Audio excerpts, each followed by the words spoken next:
यस्माज्जातं जगत्सर्वं यस्मिन्नेव प्रलीयते येनेदं धार्यते चैव तस्मै ज्ञानात्मने नमः। नमो नमः। आज एक नया विषय है और उसके बारे में बहुत सारे लोगों को जानना है, जिसको हम कहते हैं त्रिविध ताप। 3 टाइप ऑफ मिस्ट्रीज इंग्लिश में कहते हैं इसको, त्रिविध ताप कहा जाता है। और वो 3 है, आधिदैविक, आधिभौतिक और आध्यात्मिक। राइट, आज हम उसको समझेंगे और उससे वो त्रिविध ताप से कैसे बचे ये आज हम जानेंगे।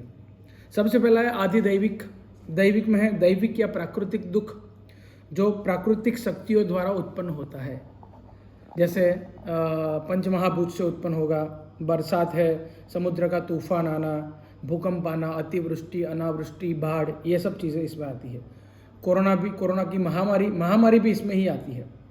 दूसरा है आधिभौतिक, जो भौतिक या जीव जंतु के द्वारा जो होता है, प्राणियों के द्वारा होता है, वो होता है जो शत्रुओं के द्वारा भी होता है, समाज के हित शत्रुओं के द्वारा भी होगा, जीव जंतु या मनुष्यों के द्वारा भी हमें वो ताप मिलता है।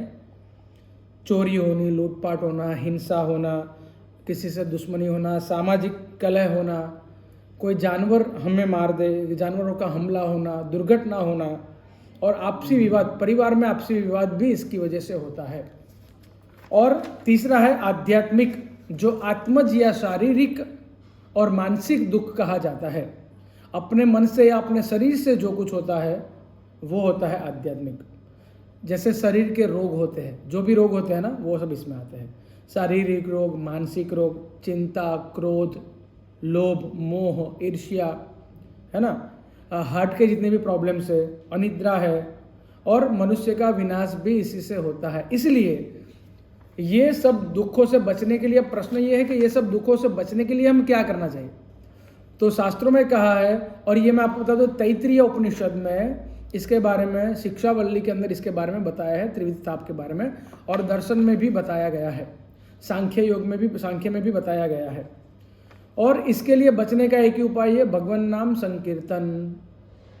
कलौ केशव कीर्तनात्, माने भगवान केशव, भगवान विष्णु ही इसको माने ताप से हमें दूर कर सकते हैं। श्रीमद् भागवत महापुराण का पाठन करना, और दुर्गा सप्तशती में मार्कंडेय पुराण में भी एक श्लोक आता है, उपसर्गान शेषांस्तु महामारी समुद्भवान तथा त्रिविधमुत्पातम माहात्म्यम समयेन मम।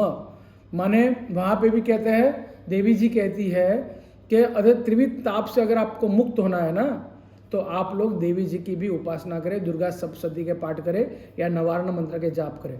भगवान नाम संकीर्तन इसके लिए बहुत अच्छा है। दूसरी एक चीज़ है कि त्रिविध ताप से बचने के लिए प्राकृतिक दुख जितने भी है या मानसिक दुख जितने भी है, आधिदैविक, आधिभौतिक, आध्यात्मिक, इसे हम लोगों को सबसे पहले पंचमहाभूत को रक्षण करना चाहिए, अपने शरीर की रक्षा करनी चाहिए। शरीर माध्यम खलु धर्म साधनम, तो हमें ये सब चीज़ों की रक्षा करनी चाहिए, क्योंकि पंचमहाभूत, अगर आप उसको पंचमहाभूत को बिगाड़ेंगे या पंचमहाभूत को आप कहीं पे भी वेस्ट करेंगे, तो आपको कहीं ना कहीं ये त्रिविध ताप में आपको वापस मिलेगा। आपके शरीर को अगर आप नहीं संभालेंगे तो आपको वैसे भी रोग में आपको वापस मिलेगा। ऐसे ही त्रिविध ताप से दूर होने के लिए हमें भगवान नाम संकीर्तन के साथ साथ ये सब चीज़ें भी करनी पड़ेगी। तो अगर आपको और भी विस्तृत रूप से जानना है तो कृपा करके हमें आप पूछिए। धन्यवाद।